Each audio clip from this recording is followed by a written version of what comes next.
Hi, I'm Michty Max and this is my natural curly girl hair routine.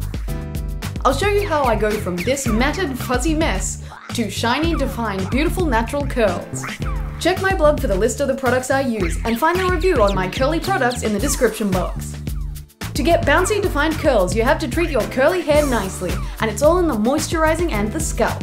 And we start with step 1. The first thing I do is wet my hair and go for a shampoo. I use a gentle shampoo for color treated hair and I just apply the product to my scalp, foaming it up to give it a good clean, avoiding the length of my hair. At the moment I'm using a Veda Color Conserve shampoo. It's okay and not too harsh, and I don't go near shampoos that strip the hair and make my hair feel rough and all straw-like. I am thinking of trying a cleansing shampoo after I finish this bottle. Then I rinse out the shampoo and squeeze as much of the excess water out of the hair as I can so the conditioner doesn't get diluted by the liquid. So step 2 is to fertilize those follicles, and it seems this hair wants some camera time too. I use Lee Stafford treatment for hair that never grows past a certain length, a giant name and worth every letter. I really love this thick, creamy, silky stuff. I scoop out a decent sized lump and apply it to my roots, all over my scalp, making sure my cranium is coated with this magic potion. And I also smooth it along, rubbing it through the beginning of the length of my hair. This and my conditioner has really helped my hair grow. I use this treatment pretty much every time I wash my hair, but you can use it once a week to maintain the condition of your healthy growing hair. Step 3 is condition, and deeply. I grab the most magnificent Macadamia Natural Oil Deep Repair Mask, which is my saving grace of healthy, lengthy growing hair. It's full of oils like macadamia and argan oil for a really slick and moisturizing feel. And I smear a full palmful, and I mean a palm full, of this conditioner thoroughly through each side of my hair. I rub my hands together to distribute the product, and then I smother my hair in it, smoothing it along the shaft and making sure my strands are super lubricated and ready for the long journey of combing ahead. I take the conditioner through the whole length of my hair, practically up to the roots. And if your hair is as thirsty as mine, you would understand. But if you have an oily scalp, then I just stick to the ends for this deep conditioner.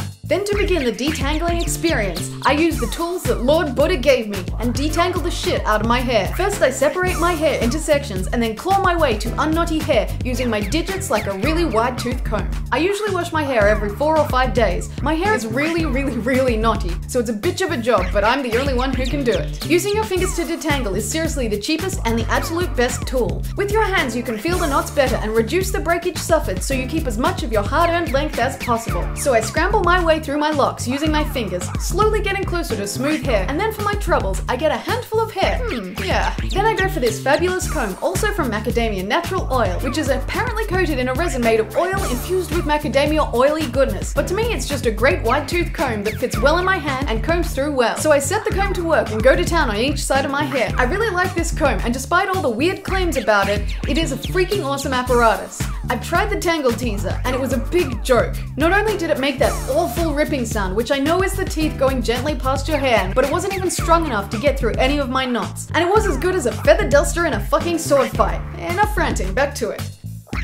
Step 5. I swap to a comb with thinner, longer teeth. It is a comb I bought at Hair House Warehouse, and I don't know the brand. I got it many years ago. It's a really sharp, long-toothed comb that looks scary but does a great job. So I comb through each side of the hair again to remove the last of the knots. The arduous journey through the jungle of my ringlets takes a really long time, I can tell you. The whole process from finger detangling to final combing takes me about 15 minutes solid of arm flailing to totally get my massive curls into shape. And I'm pretty exhausted at the end of it too. This is quite the arm workout, and I'm surprised I don't have bigger guns for this massive upper body routine. When I am close to knot free in this orientation, then I get to the first steps of styling my hair, which we see in this back shot here. I start at the lower part of my skull and comb the hair back from there, slowly combing from higher up on the back of my head and grabbing more hair to brush backwards. The top section is the knottiest, which takes some extra care, so I also add some water to the top of my head to re-lubricate the conditioner, because by this time it has started drying and this makes the process easier too. Then to finally style my hair, I adhere to the 2-finger rule. Many have their own 2-finger rule, but mine is this.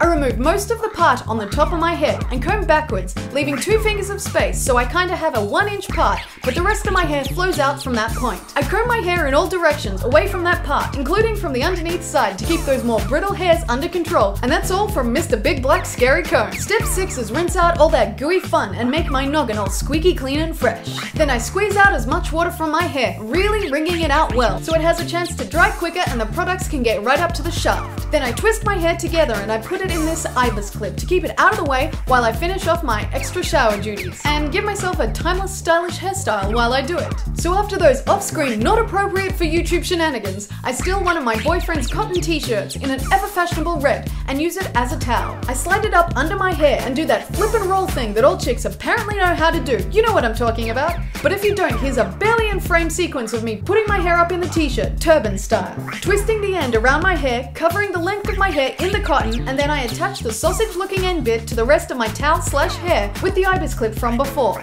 The cotton t-shirt is so much better than using a towel because the looped fibers of a regular towel can get caught on your hair and cause breakage, which is definitely not what a curly girl wants.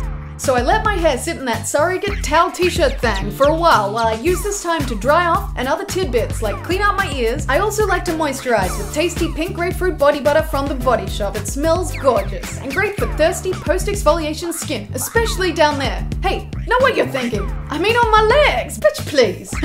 So taking a chunk of the body butter, I smother it all over and enjoy the freshness of the scents. And now I unravel my hair and take off the shirt, and as you can see, it soaked up quite a bit of moisture. And for my styling and aftercare products, I use a version of the lock method and grab a handful of my Macadamia natural oil healing oil. And when I say handful, I mean a mother of a handful. And I rub my hands together to spread the product and then distribute it through my hair by running my hands along my curls and combing again with my fingers. And I also add a bit extra to the ends to keep them juicy.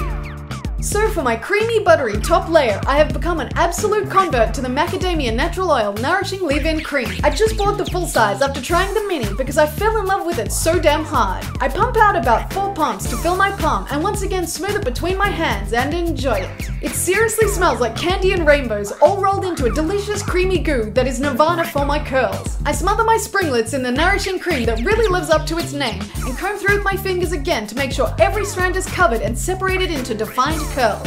It is the best for my hair to get defined and soft curls without any stiffness and plenty of spring. The reason I apply the oil first and then a heavier buttery product on top is layering the products like this maximizes your moisture retention for your hair shaft by sealing in the freshness and keeping as much moisture as possible on the hair shaft, which is beneficial for curly girlies who struggle to maintain moisturized hair. If you have highly porous, thirsty hair like me, then this way will be great. But if your hair isn't very porous, you could end up with oily, limp curls, so play with the sequence of these products and see what method works best for you. And now to get my hair into a dry, usable state, I use my secret weapon. Another t-shirt. Here's a cotton shirt of my guys. Yep, another one I swiped. And now, we plop. And for those that aren't familiar with the term plopping, when it doesn't involve a duty joke, I'll show you how out here. So you take the shirt and lay it down with the waist towards you and flip your hair over. And then pile the length of your hair up like this. I'll show you again. Try and keep the hair all on top of itself and piled up positioned on the top of your head. Then grab the sides of the shirt and tie it behind your head at the base of your skull. Then grab the other end and flip it towards the base and twirl the sleeves, taking it towards the front of the head and tie it up to give yourself a snazzy little turban 2-pack style. Since I have to keep this on for a while, I like to dress it up a bit with this headscarf from the Cheesecake Dolls on Etsy. And I tie it around my turban thingy, making a neat little bow to make it all purdy-like. And you can find the link to her store in the description box down here. And now I leave this delightfully sassy do-rag on for a minimum of 15 minutes, or for as long as I can be bothered, which is usually about an hour. So after that time, I extract my hair from its cage with a flourish. Hey, big spender! Boom, bada, boom, chicky, boom, boom, boom. And the t-shirt has soaked up a lot of that excess dampness, and also allowed my curls to partially dry in a coiled up state, so they'll end up bouncier and have a better curl structure. Any curly girl knows that when you wash and comb your hair, you end up with a fabulous ball of icky fluff that is the hair you've lost. But as you can see, my combing method doesn't rip out any excess hair and lets you keep as much of your thickness and growth as possible. For a bit of styling and drying help, I use a touch of a hairdryer. It is a must to use a hairdryer with a diffuser on the end because you don't want to blast your hair with heat and damage all the goodness you just put in with the oils and creams. Of course, these products I use give some heat protection, but I don't use much heat to dry my hair. I am paranoid and prejudiced against it like the weapon it is. But it can be useful, so what I do is headbang and flip my head upside down to get into this position, and it's very important to use the hairdryer on a low heat setting and a low fan strength, and I dry the base of my skull and roots in this upside down position to get more volume at the base. I also slightly dry the length of my hair by cupping the ends towards my scalp and holding the diffuser against my head for a few seconds. I do this all over my head to get the curls to dry in a curlier fashion and get more volume as well. And that's the end of my massively honed natural curly girl hair regime. It takes me about half an hour to get shampooed, conditioned and rinsed hair. For total time, it takes about 3 hours from shampoo to mostly dried hair like you see here. If you have a mixed hair type of 3C to 3B coily and spirally hair like me, I hope this helps you to get the best out of your tresses with this heavily tried and researched method. I'm sure a lot of you have a cupboard full of half-used products like I do, because there's so many things you need to try to get to a good routine. Check the description box for links to my blog. I'll have a review on these products and more listed there too. Thanks for watching. I hope you enjoyed my curly hair regime and subscribe for more tutorials. Click the little boxes if you want to see other tutorials. You can check out my social media heebie-jeebies linked in the description box. I'm Michty everywhere and I'll see you there. There's also my band and podcast on iTunes.